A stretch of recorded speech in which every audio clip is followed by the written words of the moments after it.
as duas objetivas valendo 2,5 e a subjetiva valendo 5. Gabriel. Para formá-la 100 pontos. Mas fique tranquilo que não vai ser muito. Desde que vocês não estão usando ninguém, viu, gente? Vou deixar bem claro. Desde que vocês não façam plágio, nada, entreguem tudo direitinho, com a palavra de vocês, o entendimento de vocês, vocês vão tirar nota boa, com certeza.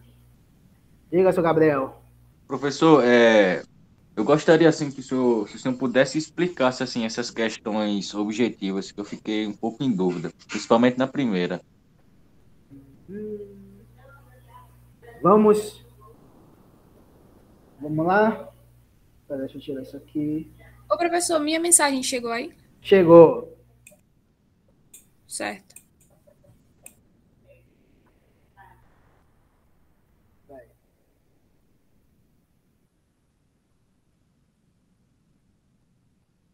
Só uma pessoa entregou? Meu Deus do céu.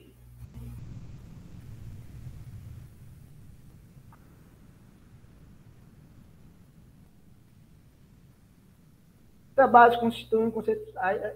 Estou falando da nossa primeira aula, que eu falei, né? O trabalho, o conceito-chave da sociologia, falo isso e tal.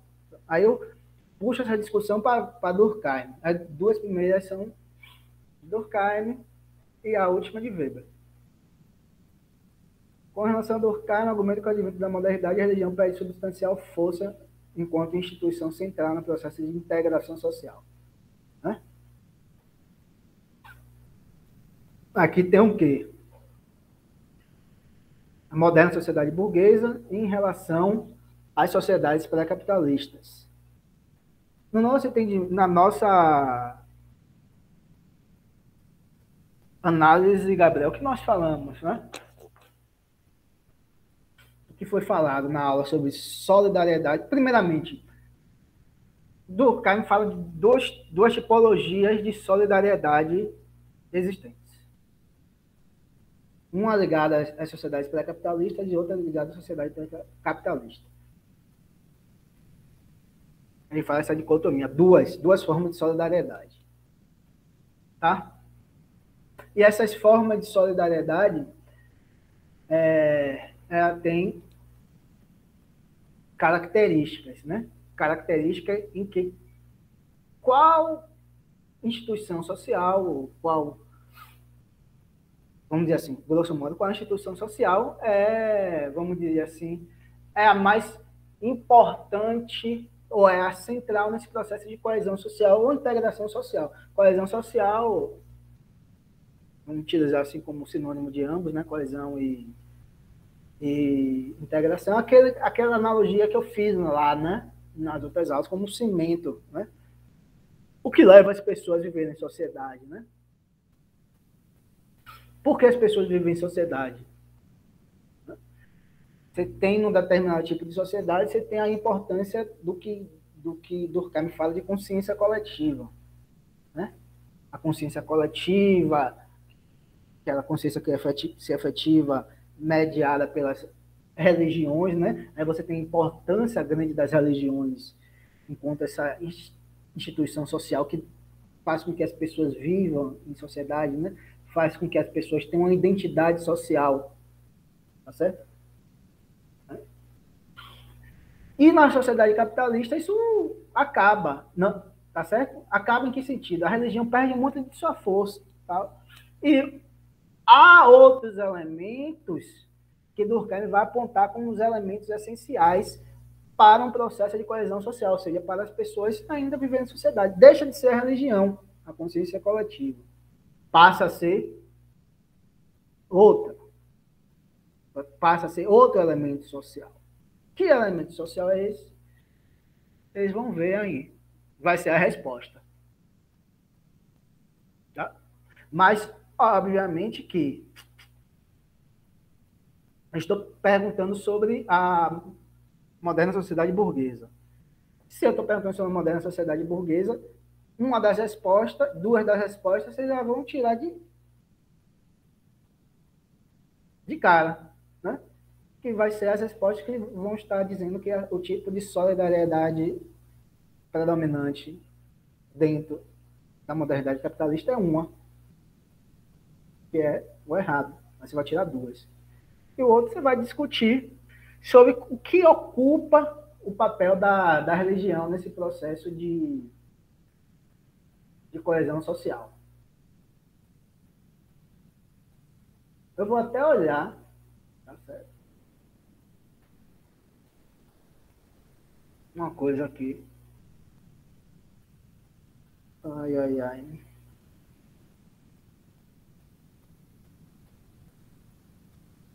Não.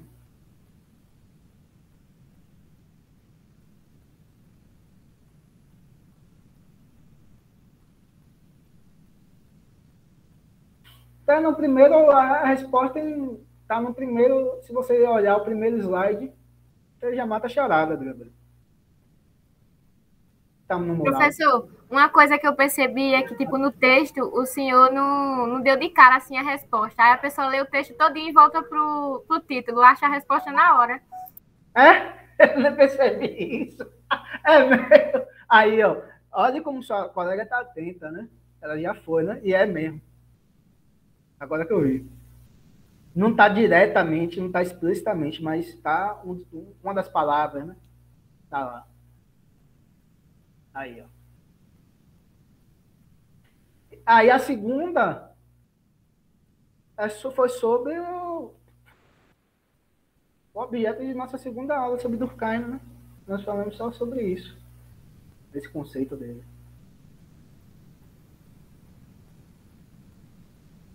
E a última é sobre a ética protestante, as mudanças, né, ocorridas na Europa lá a partir do século XVI, com relação às transformações que tiveram início com a tradução bíblica empreendida por Lutero, né? Você tem aquela tradução, trabalho como vocação, trabalho como uma atividade em que os fiéis enxergavam como um indício, um indicativo do processo de salvação, né? Lembra disso, né? Então, o sucesso no trabalho é um indicativo de salvação, né? Porque a religião protestante retira todos aqueles elementos de salvação, né? Que existem até hoje na Igreja Católica. Qual é? Confessionário, perdão, etc., arrependimento dos pecados, etc. Na reforma protestante, no protestantismo, em linhas gerais, não existe esse elemento, né? Então, o trabalho mede quando essa atividade que vai dar um indicativo se você foi salvo ou não foi salvo, né? O trabalho, lembra-se, era trabalho sistemático, racional, e uma atividade humana voltada para o quê? Gente, busca na memória, para honrar a Deus. Certo? O trabalho não tinha um objetivo, porque vai se perdendo ao longo do tempo essa origem religiosa, né? Dentro da interpretação weberiana. Mas o trabalho não tinha o objetivo que ele tem hoje em dia, né? O cara trabalhar, ganhar milhões, né? Aí sair viajando, comprar iates, etc. Não, o trabalho era indicativo de salvação para a honra e glória de Deus e que não era para surfar na luxúria, né? Diga aí, Gabriel. Professor, essa parte da anomia, o que basicamente, assim, o que o senhor diria que isso significa? É na nossa segunda aula sobre Durkheim. No slide também está explicado. Durkheim está falando que o que Maria falou, né? Que apontou que no enunciado já estava a resposta, que a coesão social na sociedade capitalista é dada por aquele elemento né? Que eu não vou falar, senão eu respondo a questão. Bom dia, João. Mas só que lembre-se, Gabriel, que da nossa segunda aula sobre Durkheim, que eu falei sobre o caráter contraditório da sociedade capitalista, da interpretação de Durkheim sobre a sociedade capitalista. Por quê? Ele vai falar que a sociedade capitalista também se caracteriza pelo caráter genérico da anomia social. O que é anomia social? Anomia significa falta de normas, de regras, de limites.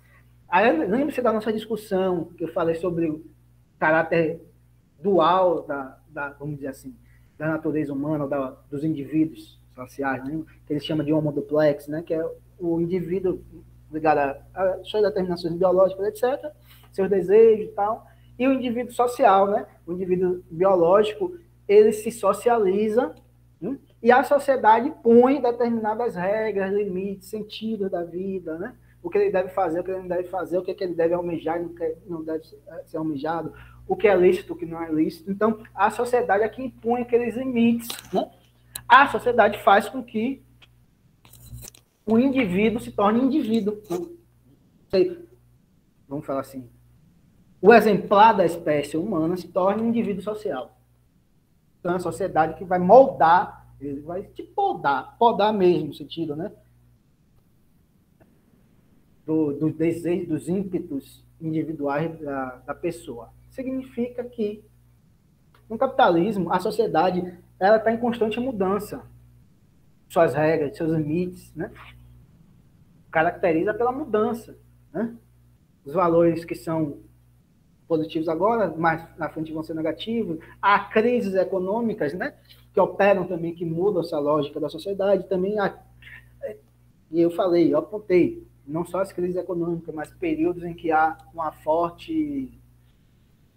um forte crescimento econômico, também tem essa capacidade de produzir esses abalos sociais, que faz com que o indivíduo perca essa ancoragem.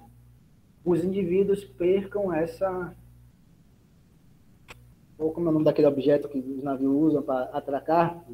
Âncora.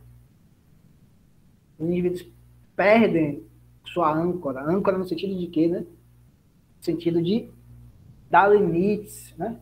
Impor limites bem cristalinos, que é dada pela sociedade. Então, se a sociedade ela se caracteriza pela efervescência, pelas transformações, pelas mudanças, pelas crises, por estar sempre em movimento, né? Ela vai produzir também nos indivíduos essa insegurança. E leva os indivíduos a ter insegurança, a não ter um porto seguro, não ter um limite claro, não ter, vamos dizer assim, uma determinação do que deve fazer, pensar, não pensar, agir, etc, etc. Então, as pessoas passam a se ter um suicídio que ele caracteriza como anômico. Anômico, por quê? Porque significa ausência de regras. Ausência de regras porque a sociedade capitalista está em constante transformação.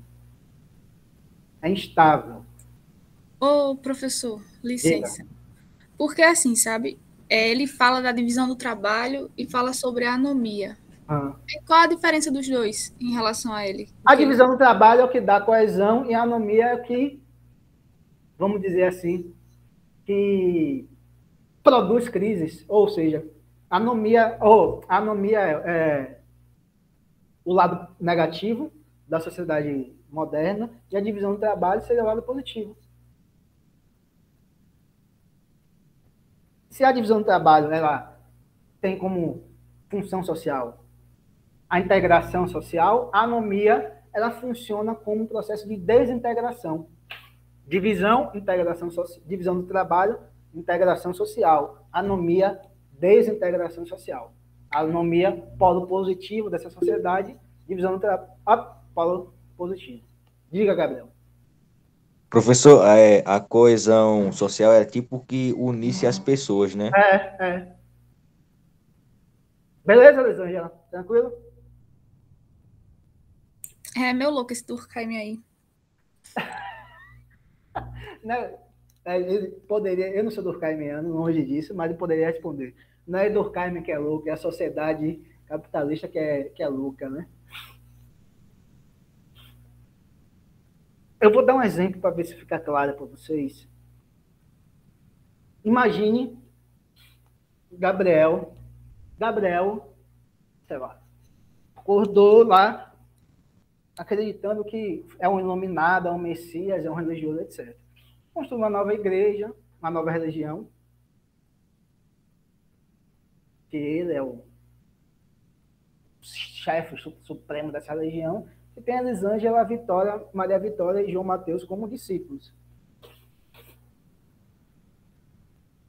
Gabriel constrói suas normas de comportamento, né, seus dogmas religiosos, e todo mundo segue os dogmas religiosos, e os restantes enxerga Gabriel como, não vamos dizer o salvador, mas como o iluminado, vamos dizer, o iluminado.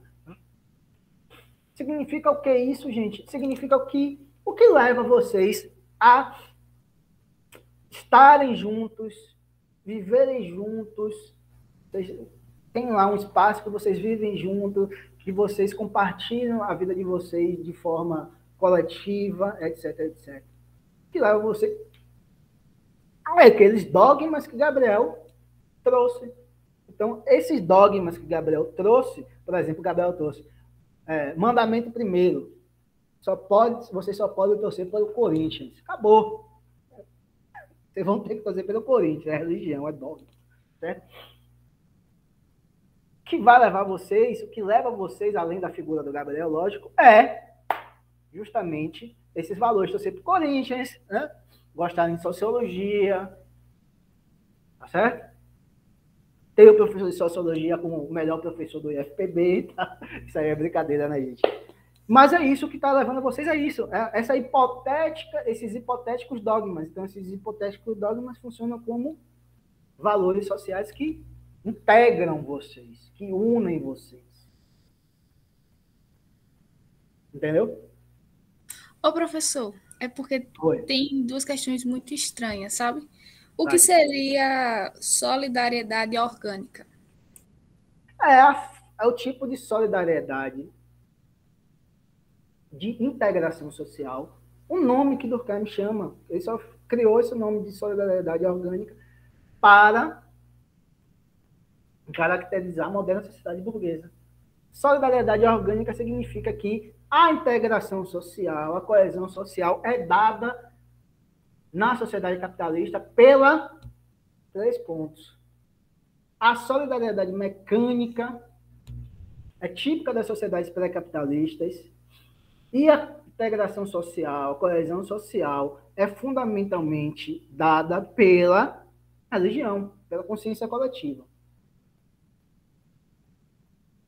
Quando ele está falando de solidariedade, ele está falando de integração. É o que leva as pessoas a continuarem vivendo em sociedade, basicamente isso. Por isso que o termo solidariedade, né? Não é... Diga. Se a divisão do trabalho fosse o ponto positivo e a anomia social negativo, Durkheim ele vai deixar a gente confuso, né? Porque se fosse olhar para o lado geral, as duas deveriam estar certas, por causa da pergunta da questão lá. Entendeu? Mas é porque a primeira questão é sobre que tipo de solidariedade é e o que leva, na interpretação de Durkheim, a essa sociedade ainda existir enquanto sociedade, né? Qual a origem da coesão social dentro da sociedade capitalista é dada pelo que Maria Vitória já falou.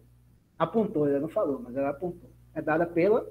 E o nome dessa solidariedade é 3 pontos.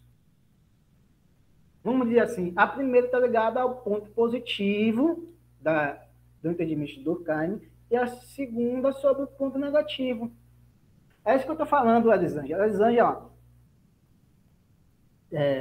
dentro da sociologia, dentro da ciência, em particular, grosso modo, das ciências humanas, quando o Durkheim faz essa análise, ele está dizendo, e ele é um objetivista, né, tal, quando ele está falando sobre essa análise, ele está dizendo o quê? A sociedade é que é contraditória. Ele não criou nada. Ele analisou a sociedade através da lente positivista, funcionalista, objetivista, etc. Tudo isso. Mas ele está falando, a sociedade é assim. E se ela é contraditória, é porque a própria existência social no capitalismo é contraditória.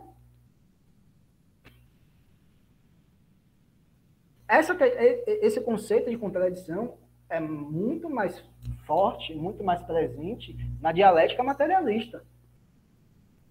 Professor, no caso, no meu raciocínio, a gente vai ter que indicar lá a sociedade e a divisão do trabalho. A sociedade é aquela que está lá, que eu disse ao senhor, não é? Ah, sim. É fácil. Tendo dúvida, é só abrir o primeiro slide. O primeiro e o segundo slide. Fácil, fácil. Mas mais do que vocês tirarem 100, é vocês aprenderem, né? Então, você tem que aprender o quê? No entendimento da sociedade burguesa, segundo Durkheim, ela vai se assentar na contradição, no desenvolvimento as transformações na economia da divisão do trabalho possibilitam novos processos, novos dogmas, não uso dogma não, novos valores sociais, uma nova moralidade que funcionam como esse cimento social, mas também essa sociedade capitalista, moderna, dada a sua característica de profundas transformações, de mudanças rápidas, etc., produz uma consequência negativa, que é a anomia. A sociedade é assim. Não é o autor que está escrevendo que a sociedade, segundo a cabeça dele, é assim. Não. A sociedade é assim. Você pode perguntar, todo senhor não pode criticar, não? Claro que pode criticar. Óbvio. Mas você entenda que quando Weber fala isso, Durkheim fala isso, Marx aquilo, Foucault aquilo outro, etc., eles estão falando que é, vamos dizer assim, mais ou menos, que é um dado da realidade, né? Enfim, tese. Né? Não vou entrar em discussões sobre a epistemologia, não, que senão a gente vai... Não vamos entender direito. Aí tá facinho, né, gente? Facinho. Tá? Aí, ó. Só vieram 5 pessoas. Tá vendo aí? Se tivesse vindo todo mundo. Pelo menos tirar 100. Vamos falar sobre Marx aqui, sobre o trabalho. Né? A gente pegou 32 minutos. Né? Vamos ver se a gente trabalha alguma coisa sobre isso. De antemão, eu espero que você preste atenção, passar um vídeo, o começo do vídeo, que ele vai falar de tese, antítese, síntese, tirem da cabeça de vocês que é errado, manualesco, errado, etc. Mas absorvam isso, que o trabalho entendido como a relação entre homem e natureza para a construção de valores de uso dos objetos para a satisfação de nossas necessidades. Grosso modo, o entendimento do trabalho de Marx. Há uma discussão, mas vamos falar sobre esse entendimento do trabalho de Marx. Ela é a atividade que faz com que nós enquanto gênero, enquanto espécie animal, nos transformamos em seres sociais. O que é, professor?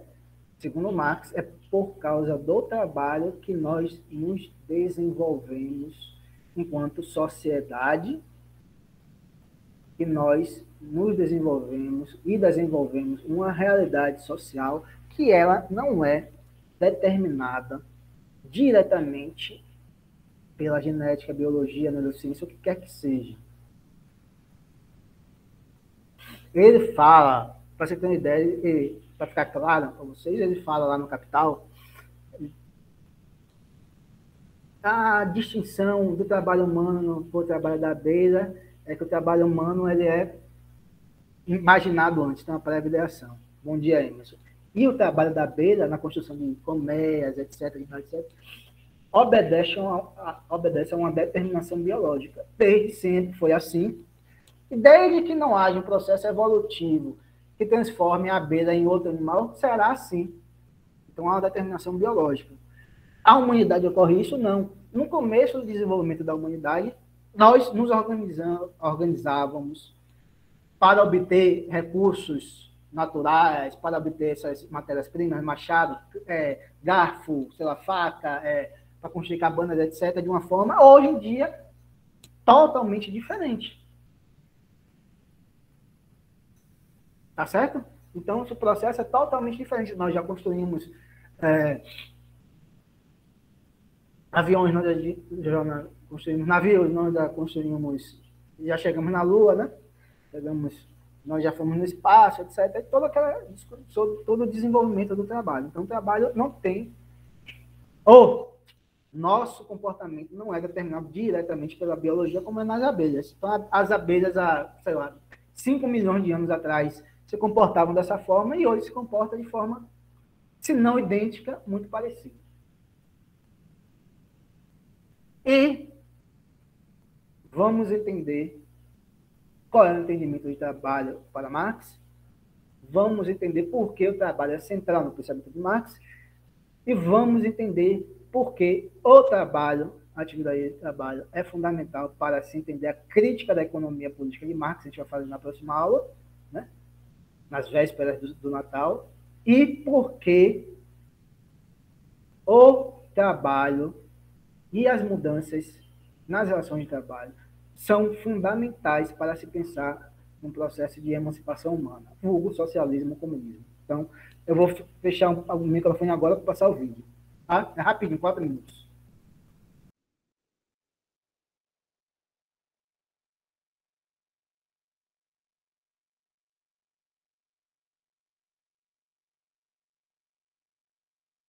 Está começando mais um Sociologia Animada. Antes de começarmos, dê um like no vídeo, compartilhe com seus amigos que estão estudando Sociologia e seja empático nos comentários. E se no vídeo passado falávamos que Marx utiliza o materialismo histórico dialético para compreender como a humanidade caminhou até agora, precisamos conhecer o elemento central deste método, o trabalho. O conceito de trabalho ocupa a posição central na sociologia marxiana e marxista, porque o trabalho nada mais é do que a interação entre o homem e a natureza. Lembra que fizemos um esquema no vídeo passado, afirmando que a tese é a natureza, a antítese o trabalho e a síntese a sociedade? Então, o trabalho, na teoria marxiana, funciona como uma negação da natureza, pois a transforma, a extrapola e a modifica de acordo com os interesses humanos. Assim sendo, trabalho para Marx é toda ação humana sobre a natureza, guiada por uma necessidade, com dispêndio de energia, pode ser considerado trabalho. Sendo assim, sem trabalho não existiria sociedade, trabalho e muito menos história. Dessa noção essencial do trabalho na construção da história humana, decorre a seguinte perspectiva: a sociedade não determina o indivíduo e nem o indivíduo determina a sociedade. Não podemos dizer que há um peso somente em um dos polos. Para Marx, indivíduo e sociedade se relacionam e se constroem simultaneamente. Uma frase resume bem a sua compreensão. Os homens fazem a história, mas não a fazem como a querem, eles fazem sob condições herdadas do passado. Com isso, portanto, as condições materiais que encontramos para dar continuidade com a existência humana advêm dos nossos antepassados, que também estavam nas condições materiais dos antepassados deles, e assim por diante. Tudo isso, para Marx, é possível perceber quando voltamos os nossos olhos para o trabalho, e ele é visto através da compreensão materialista, histórica, dialética da história. Portanto, é com a produção da vida material que temos que nos preocupar, pois é isso que condiciona todas as outras esferas, social, política, intelectual, cultural. Diria ele que, produzindo socialmente a própria existência, os homens entram em determinadas relações que não dependem da sua vontade para acontecer. Mas quais relações são essas? É aqui a distinção que ele faz de infraestrutura e superestrutura. Vamos descobrir o que é cada uma dessas dimensões. Na concepção de Marx, a estrutura da sociedade se dá a partir de uma produção social, que pode ser explicada pelo modo de produção de um determinado período, e esse, por sua vez, compreende 3 aspectos. Forças produtivas, ação dos indivíduos sobre a natureza, ou seja, como obtêm o que necessitam, meios de produção, ferramentas, máquinas, força de trabalho, e relação de produção, o modo como é organizada a atividade produtiva. Estamos falando das forças produtivas, da posse e da distribuição dos meios, da divisão do trabalho. É nessa constante interação entre forças produtivas, meios de produção, relações de produção, que temos o modo de produção que diz sobre a produção social daquela sociedade naquele momento e que constitui a chamada infraestrutura. Em palavras mais simples, infraestruturas são as condições materiais de produção da existência humana em determinado momento histórico. Mas não existe só a condição material. Marx afirma que, decorrente da infraestrutura, surge uma outra dimensão social, a superestrutura, que afirma, coaduna, corresponde à configuração da infraestrutura. Peguemos o modo de produção feudal, por exemplo. Sabemos, através dos livros de história, que o feudalismo é um momento na sobrevivência humana na qual a servidão era a relação de produção hegemônica, e trazia em seu seio o trabalho braçal e os maquinários para trabalhar no solo. Toda essa condição material, ou seja, infraestrutura, só conseguia se manter porque existia uma superestrutura legitimando essa situação histórica, os valores cristãos e a Igreja Católica. Ou seja, não bastam só as condições materiais. Dessas condições, surge uma outra dimensão, não material, que legitima e sustenta essa condição. Um outro exemplo para simplificar. Quando vemos um prédio, é a fachada que chama a atenção. Mas para sustentar a fachada, existem vigas e colunas que não aparecem, mas são essenciais para manter o prédio em pé. A superestrutura é composta pelo Estado, a religião, a política, a moral, as artes e também a cultura. É isso. Ficamos por aqui e até o próximo vídeo. Tchau!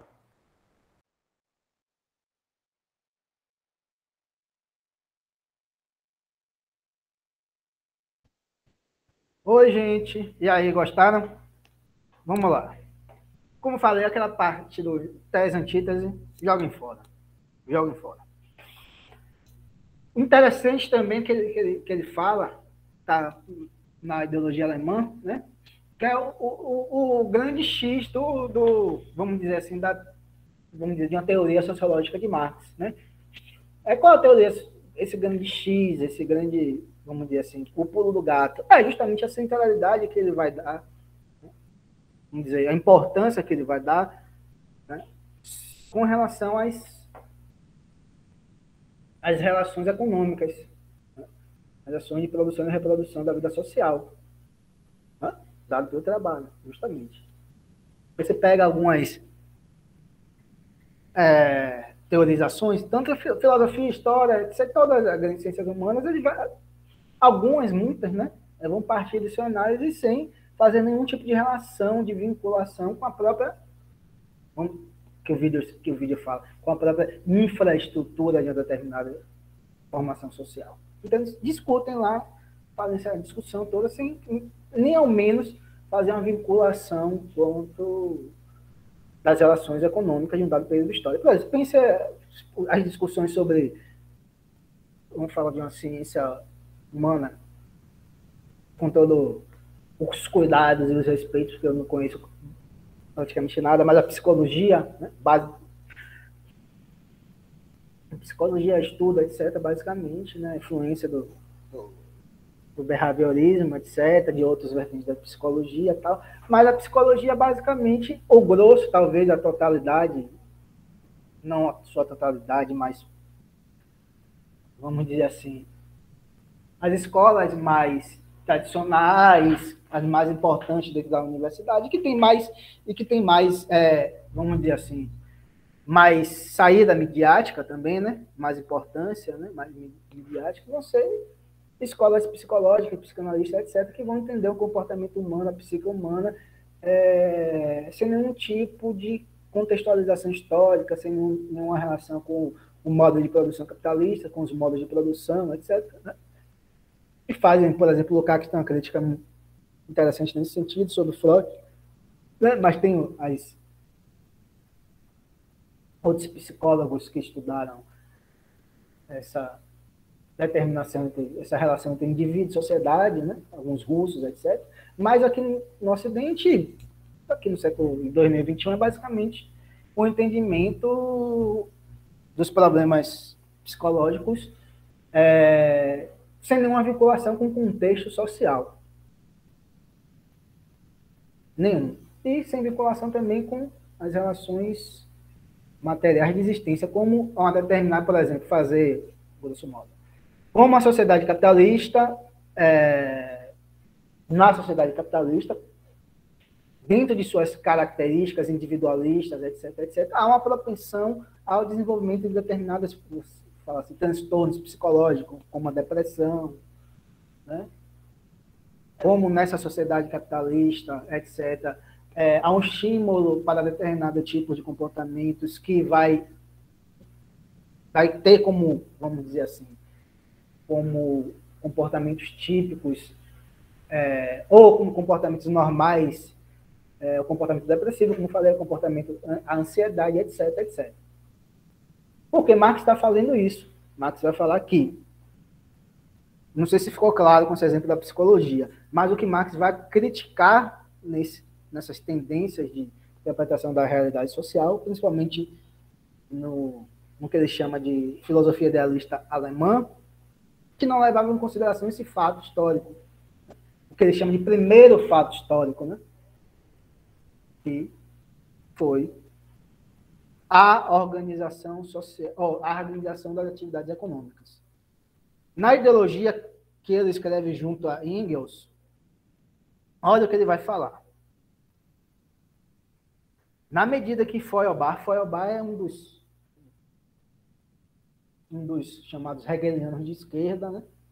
Continuador do pensamento filosófico de Hegel, né? Hegel, um filósofo importantíssimo da filosofia clássica alemã, que provavelmente Luiz Mar, se não deu uma aula sobre Hegel, provavelmente ele já mencionou o nome de Hegel para vocês. E aqui, Marx vai criticar uma parte do pensamento de Feuerbach. Ele vai falar assim, na medida que Feuerbach é materialista, nele não se encontra a história. Na medida que toma em consideração a história, ele não é materialista. Nele, o materialismo e a história divergem completamente, o que, aliás, se explica pelo que dissemos até aqui. Em relação aos alemães, que se consideram isentos de pressupostos, devemos começar por constatar o primeiro pressuposto de toda a existência humana e também, portanto, de toda a história, a saber, o pressuposto de que os homens têm de estar em condições de viver para fazer história. Mas para viver precisa-se, antes de tudo, de comida, bebida, moradia, vestimenta e algumas coisas mais. O primeiro ato histórico é, pois, a produção dos meios para a satisfação dessas necessidades. A produção da própria vida material. E este é, sem dúvida, um ato histórico, uma condição fundamental de toda a história, que ainda hoje, assim como há milênios, tem de ser cumprida diariamente, a cada hora, simplesmente para manter os homens vivos. Então, ele está chamando a atenção para a importância da atividade econômica no processo de explicativo da realidade social. A atividade econômica, que tem seu fundamento, primeiro, no ato de trabalho. Segundo o nosso querido Karl Marx, seguindo a interpretação de um marxista famoso chamado Lukács, ou Lukács, com várias pronúncias. Ele vai escrever lá, no final da vida, um livro extenso, né, que foi dividido em alguns volumes, para a ontologia da justiça social, ele vai buscar reinterpretar o pensamento de Marx. Eu estou chamando a atenção disso por causa de quê? Estou falando mais acelerado, porque já está na versão 10:41. Porque o marxismo, ele também se caracteriza como uma escola de pensamento que há vários intérpretes de várias escolas. Dentro dessas escolas está o A interpretação de Lukács. Vamos lá? Como falei, Marx diz que é pelo trabalho que nós nos constituímos enquanto humanidade. Significa o que isso? Significa que, naquela discussão que Charles Darwin fala sobre o evolucionismo, etc., transformações, né, nós tivemos, sei lá, aquele período histórico, há milênios, há milhares de anos atrás, em que existia o Homo sapiens, o Neandertal, etc., etc. Tá certo? E existia também aqueles primatas, né, que têm algum tipo de parentesco conosco, né, com indivíduos sociais enquanto Homo sapiens. A atividade, no pensamento de Marx, a atividade humana que explica essa passagem de um determinado tipo de espécie animal para o Homo sapiens é dada pelo trabalho. Então, o trabalho vai ser a junção entre uma prévia ideação, né, um pensamento, uma antecipação em nossas consciências, ou seja, surge a consciência humana. É pelo trabalho que surge e se desenvolve aquilo que nós conhecemos como consciência humana. E também é pelo trabalho que nós nos relacionamos com a realidade material e, através dessa relação, surge uma nova capacidade humana que nenhum outro animal tem. A capacidade humana é essa, gente. Produção de conhecimento. Conhecimento que nós temos, de abstração, isso aqui que nós estamos fazendo. Ensinando sociologia para vocês, mas química, física, filosofia, história, outras disciplinas, são formas de desenvolvimento do conhecimento humano. E esse conhecimento, tal como se desenvolveu, ele teve como seu pontapé de partida lá no trabalho, segundo essa interpretação. Porque o trabalho, você tem uma necessidade humana, vamos dizer, tem necessidade de comer. Né? Tem uma plantação de coco, tem vários cocos, você sabe, todo mundo sabe que coco é duro, né? Difícil, né? De quebrar com a mão, etc. Existem alguns instrumentos que auxiliam, né? Por exemplo, facão. Horta, né? Você pega o coco, facão, papá. Mas o facão já é um nível bem avançado de desenvolvimento da humanidade, porque já tem ali o aço, o ferro, etc., né? Já parece um avanço. Vamos pensar num machado, né? Machado. Então, você tem uma necessidade humana, por exemplo, a fome. Tem lá fome e sede. Tem lá esse fruto que é o coco, né? Que tem a água de coco e tem a própria carne do coco que dá para alimentar também. Mas só que para ter acesso à água e à carne, eu tenho que abrir. Como é que a gente vai abrir? A atividade do trabalho. A construção de um instrumento. Instrumento qual? Machado. Eu falo isso, Gabriel, porque já é um processo bem avançado da nossa história, né? E o machado não, você pode pegar um rudimento, um pedaço de pau, quebrar a pedra, amarrar e pronto. Vai supor, né? Já é mais, vamos dizer assim, mais simples do que o facão. Nós temos fome e sede, nós queremos ter acesso à água e à carne do coco. O que a gente vai fazer? O povo tem que construir um instrumento para abrir. Qual é esse instrumento? Um machado, que se chama hoje machado. Aí, ó, viu aí? O rapaz aí já é expert.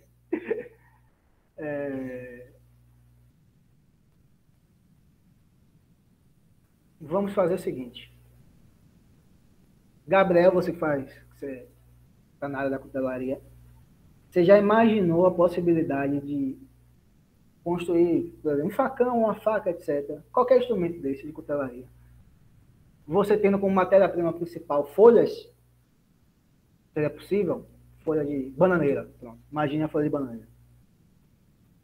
Você conseguiria? Não. Lá você tem o aço, o ferro, etc. Mas vamos voltar ao machado. Pedra serve, pode servir, né? Pega uma pedra, vai batendo, vai deixando ela afiada, né? E para cortar. Desce aí, pedradaria. Aí Gabriel já está falando pedradaria. O que significa isso? Você tem que ter um desenvolvimento da consciência de distinguir faca de gelatina, aí já é um negócio que eu nunca ouvi. Você tem que distinguir as matérias-primas que estão dadas na... Vamos ficar com essa, viu, Matheus? As matérias-primas da própria realidade natural. Então, lá, lembra-se que a gente está, sei lá, milhares de anos atrás, tá? Num nível rudimentar do desenvolvimento da humanidade. A gente está lá, a gente vai lá,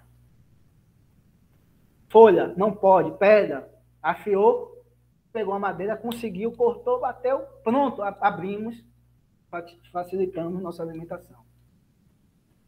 Você sabe que além da água de coco, você tem várias propriedades medicinais, né? Muito boa a água de coco. Pronto. Resolvemos esse fato. Vamos lá, vamos entender, fechar nosso raciocínio. O que é que ele está dizendo? Existiu um pensamento, uma previdenciação sobre a necessidade de construir um instrumento para abrir o coco. Desse nosso pensamento, dessa nossa consciência, nós tivemos a ideia de construir um machado, um objeto. Fomos lá na natureza, pegamos um pedaço de madeira, trabalhamos ele, pegamos um pedaço de pedra, afiamos a pedra, pegamos o cipózinho, amarramos, construímos vamos dizer, o primeiro machado da história da humanidade. São dois processos aí. Nós construímos algo que não existiria na natureza, se não fosse nossa ação humana. Machado, não tem dúvida, eu não preciso falar para vocês que se não houvesse humanidade ou uma espécie dotada de capacidade intelectiva como a nossa, não existiria humanidade, não existiria machado na natureza. Nem roda, nem notebook, nem nada disso. Não existiria. A natureza não seria capaz de produzir por si mesma. Transformou objetivamente a realidade. Marx chama de objetivação. A transformação da ideia em algo material. Mas mais do que isso, o que é mais do que isso? Imagine que essa caneca é o machado. Para nós produzirmos o machado, nós tivemos que ter conhecimento da realidade exterior. Esse conhecimento da realidade exterior retroage sobre nós e faz com que nós necessariamente nos tornemos mais desenvolvidos intelectualmente, ou seja, nós nos tornemos mais desenvolvidos do ponto de vista individual. Nós temos novos conhecimentos que nós não tínhamos anteriormente. Ou seja, é uma evolução progressiva, evolução ou desenvolvimento, como você quiser, né? Tanto da sociedade, porque nós construímos um instrumento que vai ser um instrumento que existe ainda hoje e que provavelmente vai continuar existindo e que foi uma criação de que a gente nem sabe quem criou. Então, esse instrumento ele passa a fazer parte da história humana. Ele faz parte da história humana, tal como é a roda, tal como é a faca, né, tal como esse notebook faz parte da história humana. É um processo de enriquecimento social, mas é um processo de enriquecimento e desenvolvimento do indivíduo. Porque o indivíduo passa a ter maiores conhecimentos e desse processo de desenvolvimento individual e social ao mesmo tempo, ele pode surgir, emergir novas necessidades humanas para ele construir, por exemplo, casas de pedra, que, como consequência, hipoteticamente, a partir do momento que se tem a tecnologia de construção de casas, o ser humano pode tornar-se uma espécie sedentária. E desse tornar-se uma espécie sedentária, ocorre substanciais mudanças no desenvolvimento da humanidade. Porque a partir do momento que se torna sedentário, você tem uma maior segurança. Segurança que você pode, por exemplo, construir cercas. Dentro dessas cercas, para se proteger de animais, etc., você pode ali plantar alguma coisa, criar alguns animais. Olha o processo que, teoricamente, né, nesse exemplo que eu estou dando agora, começou lá com a possibilidade da humanidade ter construído um simples machado. Por que isso? Porque ele teve que ter conhecimento da madeira e da pedra. Só que, gente, nós temos essa capacidade de abstração intelectiva. Então, conhecimento daquela pedra que serviu para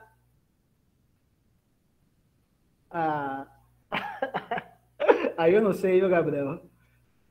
Para o machado, o ser humano pode falar, olha, nós organizando essa pedra, juntando uma pedra com a outra, de determinada maneira, nós podemos construir uma determinada invento humano que pode ser, sei lá, o protótipo da casa.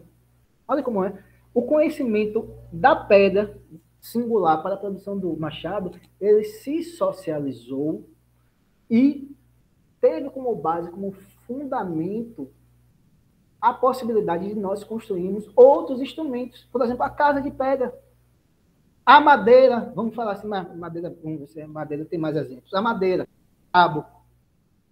Posteriormente, nós podemos, sei lá, construir o quê? Uma canoa que pode nos fazer deslocarmos de um ponto para outro.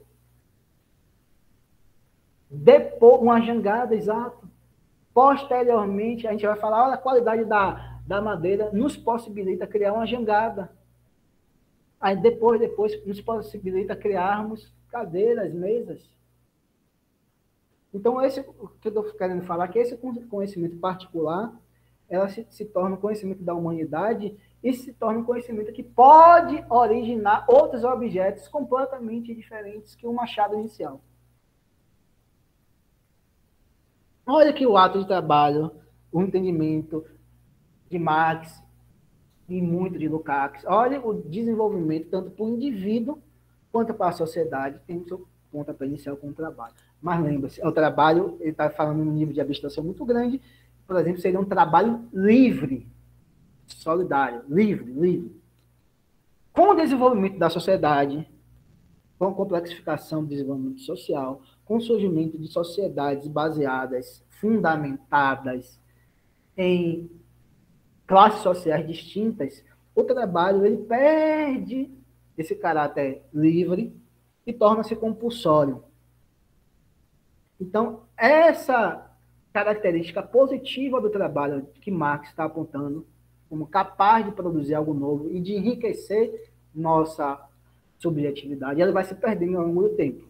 Trabalho escravo, trabalho servil e o trabalho assalariado, que é considerado emprego, que é conhecido como emprego hoje em dia. Então, na discussão que nós tivemos, só para terminar, para ficar claro para vocês, nas discussões anteriores de Weber que nós tivemos sobre a ética protestante, vocês lembram quando ele está falando lá que Martin Lutero traduz a Bíblia para o alemão moderno, e nessa tradução da Bíblia para o alemão moderno tem uma nova interpretação do trabalho. O trabalho é visto como vocação, como uma atividade para honrar a Deus e uma atividade que é um indício do caráter, indício que Deus escolheu você, né? A doutrina da predestinação, né? Deus escolheu você, porque você se deu bem no trabalho. Ele desencadeia várias transformações que vai desembocar no moderno capitalismo ocidental. Tá? Marx vai interpretar de que forma talvez Marx interpretasse. O trabalho, ele tem essa conotação, e teve ao longo da história essa interpretação negativa, porque o trabalho era um trabalho compulsório, em que as classes dominadas trabalhavam de forma mais ou menos compulsória para o bem-estar e enriquecimento das classes dominadas. Mas, em essência, essencialmente, ontologicamente falando, o trabalho em Marx é positivo. O trabalho livre, Marx é positivo, porque trabalha uma atividade humana que produz e enriquece tanto a sociedade quanto os indivíduos. Na próxima aula, nas vésperas do Natal, nós já vamos entrar em recesso, a gente vai falar sobre outra relação entre capital e trabalho assalariado. Trabalho assalariado também conhecido como emprego, ou, na ideologia burguesa, como trabalho livre. E que Marx vai demonstrar que o trabalho assalariado é, talvez, a forma de trabalho pior da história da humanidade. Porque é um período histórico em que os trabalhadores perderam todo acesso aos meios de produção e, consequentemente, perdeu qualquer tipo de possibilidade de interferir ativamente na atividade de trabalho. Então, trabalho pode ser essa atividade de produção do novo, de enriquecimento, ela se torna um meio. Um meio de quê? Um meio para que nós, trabalhadores, ao final de um determinado período, nós tenhamos um determinado salário e que, a partir desse salário, nós podemos comprar algo para satisfazer nossas necessidades. Então, o trabalho ou melhor, torna-se apenas, vamos dizer assim, uma atividade meio para a obtenção de salário. Esse é um dos pontos centrais da crítica de Marx sobre o trabalho assalariado, dentre outros. Trabalho assalariado é emprego. Ou trabalho livre. Mas que nós vamos discutir na próxima aula. De livre não tem nada. Viu, gente? Então, até a próxima aula. Venham na próxima aula, gente. É véspera de Natal, é véspera do recesso de final de ano. Mas assistam a aula de sociologia. A gente vai falar sobre o trabalho assalariado. Viu, gente? Então, Maria Vitória, Elisângela, João, Vitória e Gabriel, até mais, até a próxima quinta. Qualquer dúvida, se vocês tiverem, qualquer dúvida sobre a atividade, entre em contato comigo. Viu, gente? Bom final de semana. Eu vou mandar a mensagem. Se o senhor puder responder, agradeço. Vou responder agora. Tá certo. Tchau, professor. Tchau, gente.